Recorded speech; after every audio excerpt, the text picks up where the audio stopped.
La misión, la misión, pero la película. Aquella película de los años 80, concretamente del año 1986, dirigida por Roland Juffeux. No sé si mi francés es muy bueno. Bueno, es franco-británico, entonces también se podrá pronunciar de otra manera.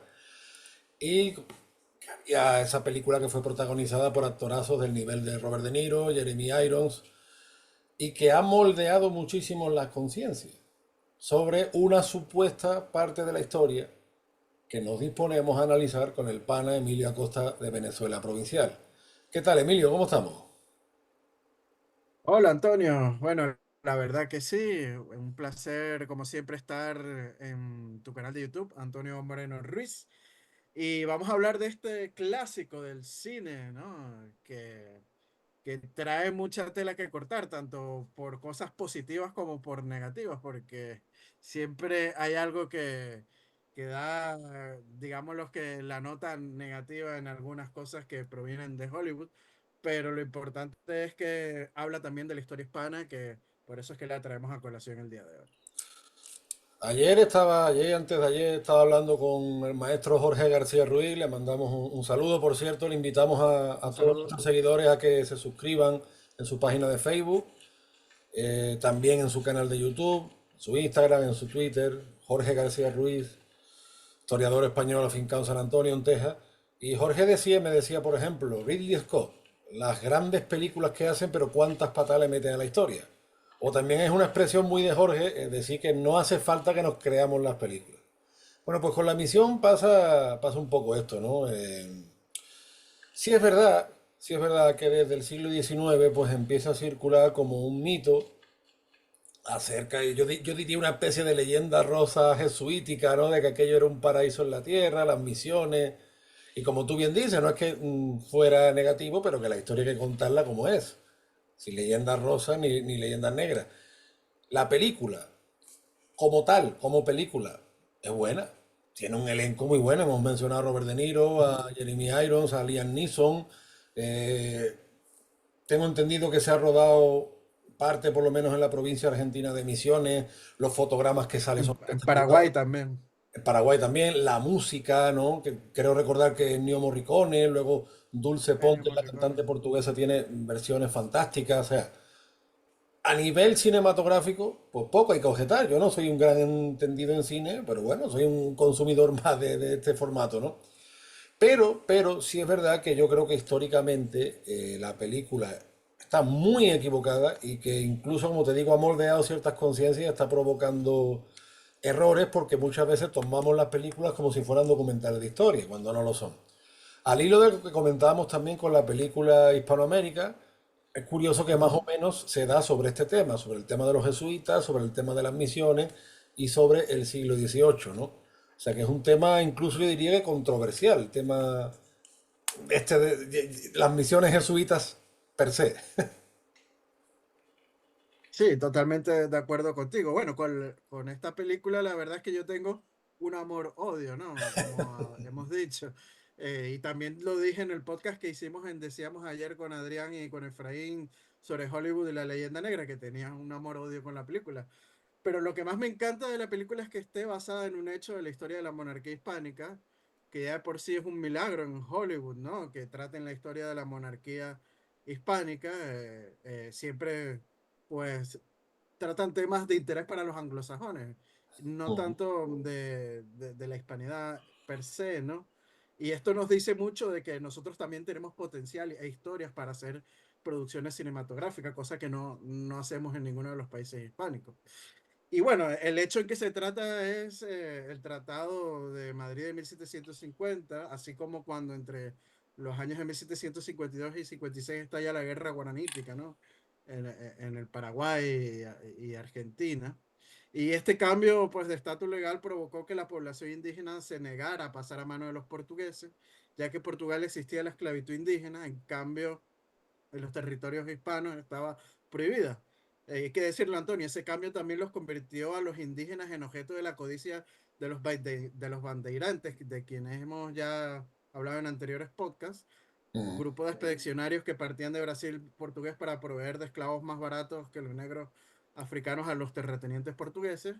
Y es más, la monarquía hispánica había permitido a partir de 1630 el armamento de los indios guaraníes y su encuadramiento en milicias dirigidas por escasos militares profesionales que habían defendido ferozmente las fronteras del Imperio Español en el Cono Sur, afrontando estas peligrosas racias de los esclavistas de Sao Paulo, ¿no? Pero recordemos, Antonio, por qué la monarquía Ujú. hispánica cede los territorios, ¿no? Y es que durante el reinado de Fernando VI, España se enfrentó con Portugal por la colonia del Sacramento, esto es con la frontera del Uruguay y El Brasil. Uruguay, sí, sí. Sí, y desde que se facilitaba el contrabando británico por el Río de la Plata, hay que decirlo también, y el secretario de Estado José de Carvajal consiguió que en 1750 Portugal renunciase a tal colonia que daba problemas a España y a su pretensión de libre navegación por el Río de la Plata. A cambio, bueno, España tuvo que ceder a Portugal pues dos zonas con la frontera brasileña, ¿no? Una parte de la Amazonía y la otra en el sur, en la que se encontraba 7 de las 30 reducciones guaraníes de los jesuitas, y es por eso que pasa este conflicto, ¿no? Sí, no, además los problemas limítrofes en unos territorios tan vastos eran continuos. Desde la guerra de 1640, con la ruptura de Portugal con la monarquía hispánica, Inglaterra estuvo siempre detrás de Portugal, bueno, incluso económicamente. El Tratado de Methuen, por ejemplo, en la práctica convierte a Portugal en un protectorado británico, ¿no? Muy pocos historiadores portugueses se atreven a decir esto porque saben que esto implica el ostracismo. Joaquín de Oliveira Martins lo dice en varios artículos, en varios libros suyos, cómo Portugal, esa independencia, de facto lo convierte en ser tutelado por el Imperio Británico.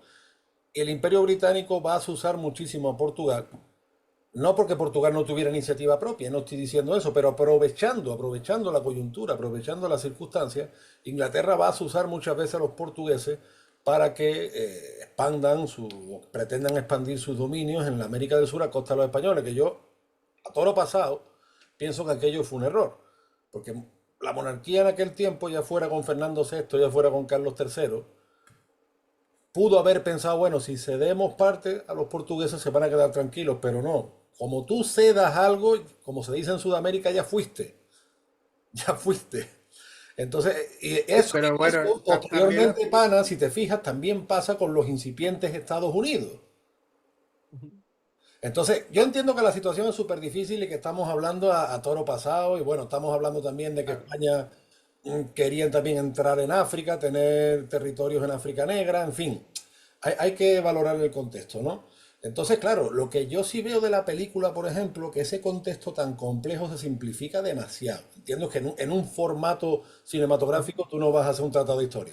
Pero, hombre, que se discuta la condición humana del indio en el siglo XVIII, no sé, yo no, sinceramente no se corresponde con la realidad. Sí se corresponde, por supuesto, lo que tú dices, que muchos guaraníes no querían estar bajo la bandera portuguesa. Eso es rigurosamente cierto. También es cierto que, y lo hemos hablado muchas veces, aquellos territorios eran sostenidos básicamente por milicias locales, ya fueran milicias de criollos, milicias de indígenas, de mestizos, de pardos o un largo etcétera. Pero eso de que se discuta la condición humana del indio y luego, por ejemplo, el papel de aquel español que defiende a los portugueses, no sé, yo no, sinceramente no lo veo y tampoco veo, yo sé que esto es un tema muy polémico y que y hay gente que se nos va a echar encima, tampoco veo pues que todos los jesuitas fueran unos santos varones. ¿Por qué? Porque esas misiones que teníamos, vamos a ver, como decía el Beni de Caiga en paz descanse, a ver si yo me sé expresar. Tiene muchísimo mérito meterte en territorios tan inhóspitos, con pueblos tan belicosos y asimilarlos, pero aquello eran esas fábricas de instrumentos que llegaban a toda Europa, es verdad, pero con una disciplina muy rigurosa de trabajo. Te quiero decir, aquello no era todo el mundo saltando y tocando las palmas, aquello fue, y los jesuitas siempre, esto también lo dice el maestro García Ruiz, en sus misiones buscaban como tener un excedente, por tanto ellos buscaban siempre aumentar la producción y para aumentar la producción tenían que tener una disciplina muy rigurosa de trabajo y jornadas duras. No era esclavitud, por supuesto, los indios eran además bien retribuidos. Bueno, Sí, sí. Déjame decirte que en algunas misiones jesuíticas habían esclavos africanos, hay que decirlo así también. No, no, claro, y eso es otra. Hubo jesuitas también implicados en eso. ¿A qué voy con esto? ¿Tiene mérito lo que hicieron los jesuitas? Sí, porque nadie se quería meter allí. Ahora bien, ¿aquello era un paraíso de la tierra? No. Aquello eran, había fábricas, había escuelas, hubo una artesanía genial. Ahora hay gente que se está preocupando por toda la Amazonía en buscar partituras, instrumentos que estaban por allí. En la película Hispanoamérica sale de los Pelinares, ¿no? Pero que yo tampoco fue un paraíso en la tierra. Y yo creo muchas veces que con este tipo de películas panas, pues está, oye, que en América también hubo franciscanos. Los franciscanos hicieron una labor Ujú. enorme. Fíjate en Norteamérica, desde México hasta el Pacífico Norte, o los dominicos, o los mercedarios, yo qué sé, muchos clérigos seculares. Me vengo a referir que yo creo que muchas veces, en plan peliculero, estamos asimilando que el jesuita es, ¿cómo te puedo decir? Jesuitismo es catolicismo, algo así, ¿no? No es así y yo creo que tenemos que ser más rigurosos con este tema. Yo sé que es un tema impopular, que es un tema polémico, que además la Compañía de Jesús, pues tú sabes, tiene mucha fuerza en determinadas áreas del mundo. Pero bueno, yo no veo que la película refleje esa complejidad de la historia.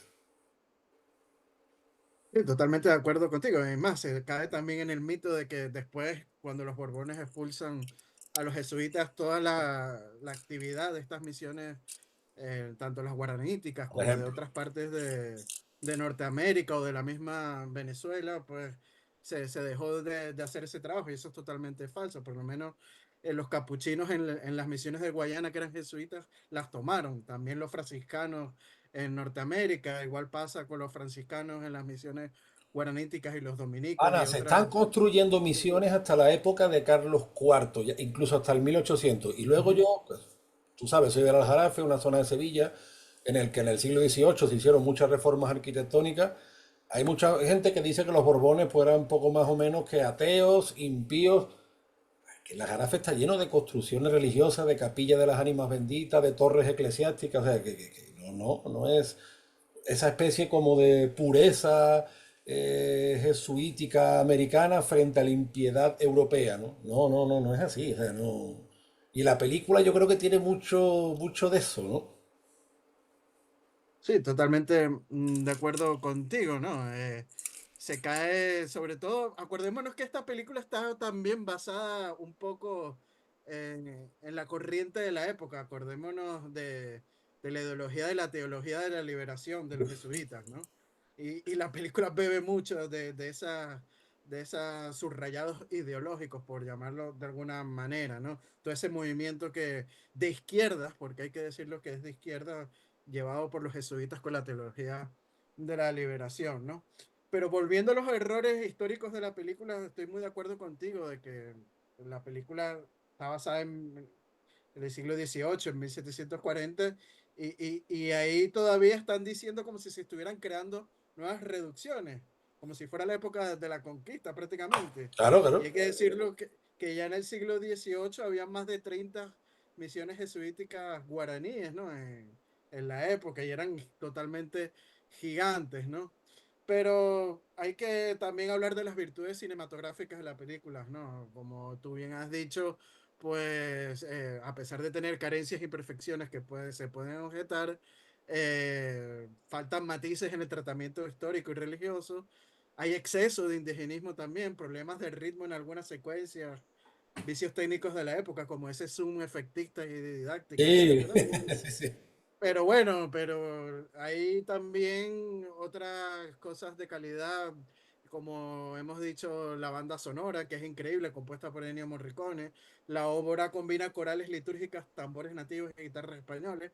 A veces en la misma pieza la música se junta, ¿no? Que desde el primer contacto de la película del padre Gabriel con los indios, donde está tocando la flauta, se va desenvolviendo con la trama y se transmuta en un coro hasta acabar formando parte de la banda sonora, ¿no?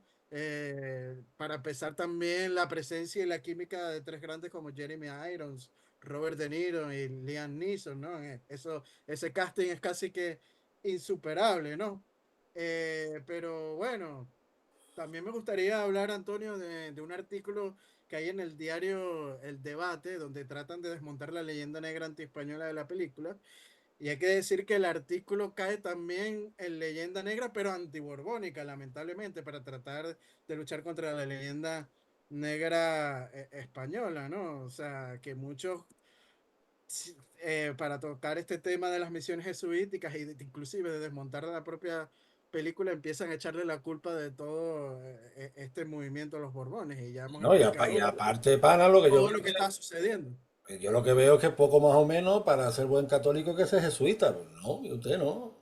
Usted no, no es así. Yo no veo que los jesuitas fueran más católicos que los franciscanos o más católicos que mucha gente de a pie que vivió en América. O sea, yo eso sinceramente creo que se están cayendo en unas exageraciones y probablemente esta película que ha sido tan popular ha ayudado a eso. Lo que tú dices de la banda sonora, a mí la banda sonora probablemente es de lo mejor de la película. O sea, es que es espectacular. Bueno, Ennio Morricone, fíjate, tú sabes que a mí me encanta el bueno, el feo y el malo y lo tengo aquí las 24 horas del día. O sea, Ennio Morricone, la labor que ha hecho en el cine con banda sonora es espectacular. Además, mezcla un poco lo folclórico, lo épico, o sea, le da una tonalidad, claro. Probablemente yo creo que sí, vamos, que ha ayudado a que la película se popularice tanto. En aquella época, en los años 80 como tú bien dices, que además estaba muy en boga, luego del famoso Plan Cóndor y, en fin, unos años muy difíciles para Sudamérica, donde la teología de la liberación, que ya venía de atrás, pues estaba eclosionando, ¿no? Y no solo de izquierda, como te he dicho antes, sino que muchos de estos teólogos de la liberación se dedicaron a entrenar guerrilleros, que eso es otra. Los afanes materialistas, los afanes políticos de esta corriente. Pero bueno, como nos metamos por ahí ya nos van a censurar o nos van a caer con todo. Pero yo sí creo eso, el problema que yo le veo a la película, pana, es que esta película, no sé si era la intención de Roland Joffé, aunque yo sé que ideológicamente puede ser su intención, pero sí ayudaba a eso. Y yo veo muchas veces que se intenta contrarrestar la leyenda negra, pero se cae en una serie como te digo, de ofertas de supermercado, ¿no? Los hechos que a mí no me convienen, los quito. Por ejemplo, la guerra de los comuneros, Medina del Campo ardió. Entonces hay quien dice, no, es que claro, los austrias tenían un pacto con los pueblos indios que los Borbones rompieron. Bueno, entonces podemos colegir por esa supuesta lógica que los austrias rompieron el pacto con los castellanos cuando le mete fuego a Medina del Campo, ¿no?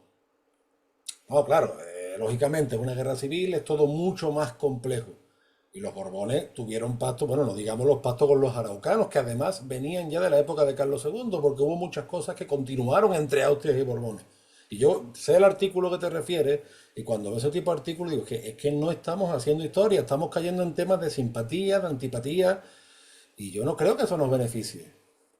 Sinceramente, o sea, y además que tampoco que no podemos contar medias verdades, no me parece. Bueno, pero el artículo expone varios errores históricos que sí son ciertos, ¿no? Sí, eso sí, no, no, está Para claro, está claro. uno muy importante es que expone el más que dudoso que un capitán español se dedicase a la caza de esclavos en territorio español, porque esta práctica estaba férreamente prohibida desde principios del siglo XVI, al contrario de lo que sucedía en el Imperio Portugués, ¿no? También en la película se percibe la reluctancia de los soldados españoles al abrir fuego contra los que habían sido sus camaradas de armas. En una de las escenas llenas de patetismo, es el propio jefe de la columna española el que tiene que disparar contra la procesión que les afronta tras una cruz y un Claro, cáliz no, no, por el cuerpo de Cristo, ¿no? Esa es una escena muy importante de la película, ¿no? Pero hay que decirlo, se conservan cartas de oficiales españoles escandalizados por el hecho de que se entregaran las poblaciones tan hermosas y bien administradas a un gobierno extranjero, ¿no? Y otras llenas de vergüenza por atacar a unos hombres y mujeres porque se negaban a dejar de ser españoles, pero hay que decirlo, así fue, ¿no? Y también expone que la película culmina con otro grave mixtificación, cuando aparecen varios padres jesuitas combatiendo en las filas de los guaraníes contra el ejército español. Y hay que decirlo, no se dio ningún caso significativo. Los regentes de las reducciones presentaron su renuncia en bloque, pero no se les aceptó. Manifestaron su disconformidad ante la justicia, pero sin recurrir en ningún caso a las armas. Sin embargo, este hecho se utilizó de forma falsaria como argumento para la guerra, ¿no? Y hay que decirlo, aunque los jesuitas en esta guerra guaranítica, si no lucharon con las armas, sí estaban detrás de impulsar, pues, la rebelión de los indígenas. Eso sí es una total verdad, ¿no? Sí, ¿no? Y además no fue la primera vez que lo hicieron. Con Tupac Amaru hicieron tres cuartos de lo mismo. Incluso es curioso que muchas de las cosas que sabemos de los incas, bueno, aparte del Inca Garcilaso, o aparte de Huamampoma de Ayala y otros grandes cronistas, pero también es un poco lo que los jesuitas han contado. Y ahí vamos a lo mismo. Tiene mucho mérito porque se metían en los terrenos más inhóspitos muchas veces y a partir de ahí elaboraron gramáticas y elaboraron toda una cultura, un sistema de trabajo, que no fue un paraíso en la tierra, pero que sí fueron muy valientes. O sea, hay que contarlo todo, ¿no? Y la película, eso, la que tú dices, por ejemplo, las escenas de patetismo, ¿no?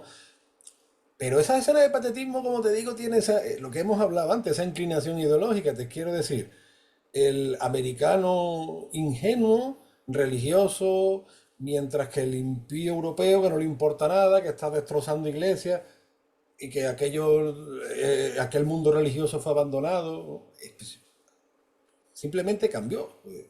Incluso, ya te digo, hasta el 1800 algo se están construyendo misiones en los rincones más recónditos de la América del Norte, ¿no?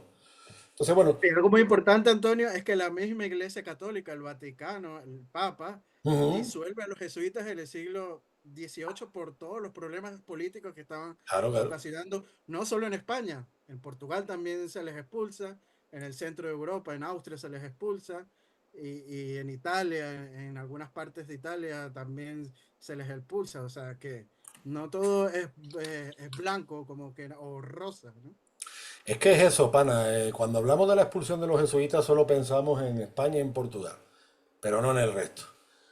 Cuando hablamos eso de los Borbones o de los Austrias, cuando no interesa se omite la guerra de los comuneros o se omite que Carlos I le entrega Venezuela a los banqueros alemanes. Entonces, no podemos contar la verdad media, hay que contarlo todo. Y si es verdad, como tú bien dices, que hubo muchos guaraníes reticentes, con razón, con toda la razón del mundo, a pasar a la corona portuguesa. Yo, como te digo, creo que eso fue un error a la larga que no nos benefició en nada, pero, oye, hay que analizar todos los contextos. Claro, la película, por su limitación temporal, pero también por su orientación ideológica, por así decirlo, mete todos esos tics que al final lo que ha hecho es agrandar la bola. O sea, la bola ha ido agrandando y claro, hay gente pues que toma eso como una referencia histórica. No lo es. O sea, la película no... Es como El Gladiador. Mira que es mi película favorita. Pero Gladiador, Ujú. Y una de las mías también. es mejor no Y pensarla. esta también, la misión también es una Claro, de no, mis no, favoritas. pero Gladiador mejor no pensarla porque vamos, Gladiador errores Sí. históricos ahí, vamos, del principio al fin, empezando por la muerte de Marco Aurelio, vamos, que ya...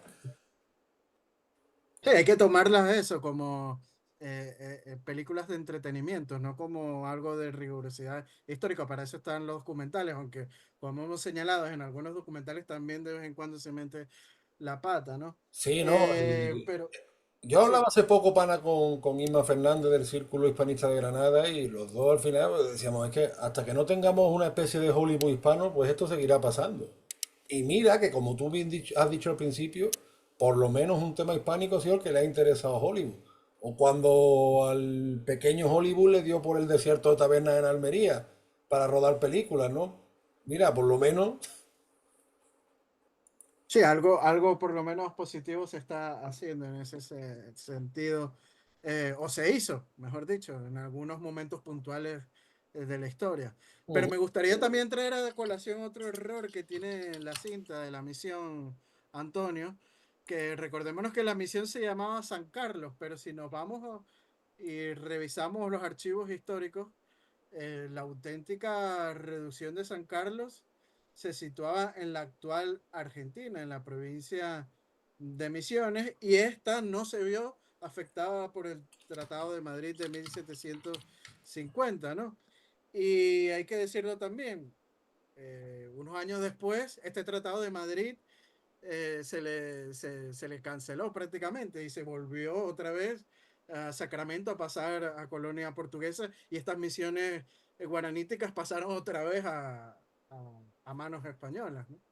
Sí, porque 10 o 11 años aquella, después. aquellas luchas por limítrofe fueron durante toda la segunda mitad del siglo XVIII y muy complejas, muchas veces contradictorias, en fin. Es curioso, por ejemplo, me decía un amigo hace tiempo que en Brasil, aparte de la población emigrante española, digamos, de nuevos tiempos, en esa época había muchos territorios, o sea, mucha sangre española debido a que formaba parte pues, de las misiones, ¿no? O incluso en lo que ellos llaman gado curraleiro, el ganado corralero, también procede de España. ¿Por qué? Porque estamos hablando de unos territorios tan inmensos que al final, y más después del siglo XVII, pues fueron objeto muchas veces eso, de disputas, de discordia, de contradicciones, y Inglaterra muchas veces usando Portugal. Claro, esto por ejemplo no se ve en la película. Ese contexto fronterizo político tan complicado no se ve, por ejemplo. No, es que es una situación geopolítica que va más allá de todo, ¿no? Como hemos dicho, la amenaza de que los portugueses pudieran llegar a la desembocadura del Río de la Plata, que es lo que buscaban, ¿no? Esa navegación al Río de la Plata. Recordémonos que la monarquía hispánica utilizaba el Río de la Plata justamente para llevar toda la plata que se extraía de las minas del Potosí, en la actual Bolivia, lo que era el Alto Perú a llevarlas al puerto de Buenos Aires por medio del Río de la Plata, ¿no? Y del puerto de Buenos Aires, pues llevarlas hasta la península, ¿no? Es por eso que es tan importante el estuario del Río de la Plata para la monarquía hispánica y tratan de darle una solución de esta manera con este Tratado de Madrid de 1750. Quisiera también traer a colación, Antonio, los premios que ganó esta película, porque fue muy premiada en su Sí, época, sí, sí, ¿no? sí. Sí, fue ganadora del premio Oscar en 1986 a la mejor fotografía, Chris Menges. También fue ganadora del premio Palma de Oro de 1986 del Festival de Cannes como mejor director. Ganadora de 3 premios BAFTA de 1987 al mejor actor secundario Ray McNally, el mejor montaje Gene Clark y a la mejor música de Ennio Morricone. Ganadora también del premio David de Di Donatello en 1987 al mejor productor extranjero Fernando Gia y David Putman. Ganadora del premio de Globo de 1987 a la mejor música también de Ennio Morricone y al mejor guión de Robert Ball, ¿no? O sea que en su calidad cinematográfica para la época, pues fue todo un hito, ¿no? Hay Sí, que sí, decirlo de esa totalmente. No, manera. no, la película, o sea, como película, la verdad que es una maravilla. Como película, pero claro, el problema es ese, de las orientaciones que se le quieren dar y que se quieren proyectar y que acaban proyectándose. Entonces, bueno, yo no sé si se buscó algún asesor histórico Roland Joffé, la verdad, pero si se lo Yo me buscó, imagino que sí, porque está hablando de la parte de esta guerra guaranítica, que es muy importante. O sea, algo tuvo que haberse documentado, pero yo bien, creo que cae pero si se mucho en lo esta buscó ya sabemos de qué ideología. orientación es, pana. Exacto, a eso es lo que iba. Yo creo que bebió mucho de las líderes de la teología de la liberación y de los jesuitas, ¿no? Totalmente, bueno. Como dice García Ruiz, las películas no hace falta que nos la creamos. Podemos verlas, podemos disfrutarlas, pero los hispanos de ambos hemisferios tenemos que ir haciendo historia, una historia común, una historia compartida, una historia universal, y tenemos que ir depurando muchas veces esos flecos que se nos quedan y así es como comprenderemos mejor lo que somos y a lo que podemos llegar. Porque yo creo, pana, es lo que decimos siempre, nuestra historia está cargada de incomprensiones, muchas veces no solo de leyenda negra, que por supuesto, sino de eso, de medias verdades, de datos que oculto porque no me interesan, o como dice García Ruiz, empiezo a mirar un documento y me quedo con el principio, pero no con la resolución del documento. O tengo las leyes de India, ¿no? Que son una recopilación, que no es la mentalidad de las constituciones que empiezan a funcionar en el siglo XIX. Entonces, a lo mejor hay una ley yo qué sé, del 1580 que en el 1592 ya fue cambiada, pero está en el Ujú. mismo recopilatorio, porque esa era la mentalidad, no existía una mentalidad constitucionalista liberal, ¿no? Pero claro, yo veo 4 letras que me interesan, no, vamos vamos a ser rigurosos porque lo que nos hace falta es comprendernos, conocernos y comprendernos. Y bueno, ojalá algún día haya un hispano Hollywood o algo así. Potencial tenemos todo el del mundo y alguno más. Yo creo que tarde o temprano, pana, tú sabes que yo no soy optimista, pero creo que tarde o temprano llegará. Vamos ahí poco a poco de... Pero eso, sin leyendas rosas tampoco y con todo mi Sin respeto, hacer presentismo, sin hacer sin presentismo hacer y sin decir que el buen católico tiene que ser jesuita o viceversa. No, vamos a contar las cosas como son, de todos y cada uno, ¿no? sí, contar la historia tal cual fue, ¿no? Y sobre todo en base a fuentes primarias, que es lo más importante de todo, ¿no? Correcto. Eh, que no te venga a contar alguien de hoy en día cómo fue la historia hace 300 años, como dice tu amigo, el historiador iranólogo, José Soto Soto Chica. Chica, tú sabes que José Soto Chica, yo quiero hacer un programa con él porque veo paralelismos muy interesantes entre el Imperio Romano de Oriente y la monarquía hispánica, y uno de ellos son las milicias locales que también tuvieron los bizantinos para defender muchas posiciones. Es curiosísimo los paralelismos que hay. Y José Soto Chica siempre dice que yo me fío más de lo que me cuenta alguien del siglo octavo que lo que me cuenta alguien de 2024. Bueno, en esta podemos aplicar que nos fiamos más de alguien del siglo XVIII que lo que me Eso, comenta, eso. sobre todo politólogos, ni siquiera historiadores, Sí, bueno, eso es otro, por no nombrar, por no decir nombre. eso es otro gremio, pana, eso es otro gremio Otro gremio, complicado. sí, sí, sí. Listo, pana, pues como siempre un placer tener estas tertulias hispánicas contigo. Tú sabes que desde aquí siempre recomendamos que se suscriban a tus canales Venezuela Provincial en Facebook, en Instagram, en YouTube. Tú en tu Twitter personal también subes la información de tu canal, sobre todo los vídeos, ¿no? Y siempre muy Ujú. prolífico en los artículos. Por cierto, el otro día vi que pusiste un artículo sobre el cacique, un cacique del cual hablamos, un indio amedallado, ¿no? Así es, y Bien pronto interesante. venimos con un artículo hablando de los indios amedallados, así que estén atentos tanto en Facebook como en Instagram de Venezuela Provincial. Aprovechamos Y también, también, pana, bien interesante en las peleas, ¿no? Algunas veces. sí, claro, siempre tratamos de debatir bajo el más profundo respeto y si no, bloqueados y a llorar allá con las momias de Guanajuato, camino de Guanajuato, ¿no? Y bueno, tratamos de también de recomendarles a nuestro público que sigan a Antonio Moreno Ruiz en sus redes sociales. Está en Instagram, en Facebook y en Twitter, ¿no? En Twitter está como un andaluz indiano. Búsquelo por ahí y él siempre también está subiendo sus entrevistas, sus vídeos, sus poesías, porque es muy dado a la poesía, ¿no? Así Y que no ahora, dejen. ahora estoy subiendo algunos poemas. Así es, así que si les gusta la poesía, no dejen de seguir a Antonio también, porque no todo es artículos de historia, ¿no?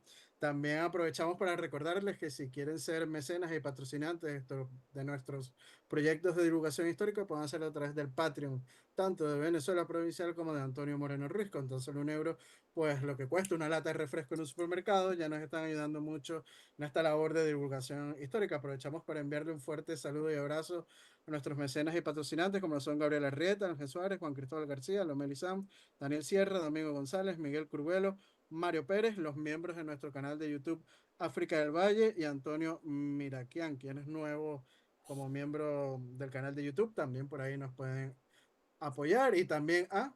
Mi paisano Fran García.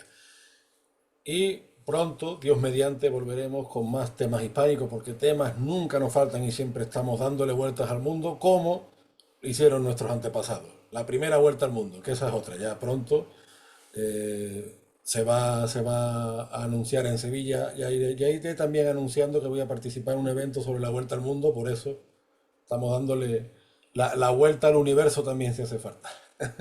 Así las cosas, pana, te mando un fuerte abrazo desde el puerto y la puerta de las Indias. Y yo otros de la Villa y Corte de Madrid, Antonio. Hasta la próxima. Chao, chao. Adiós.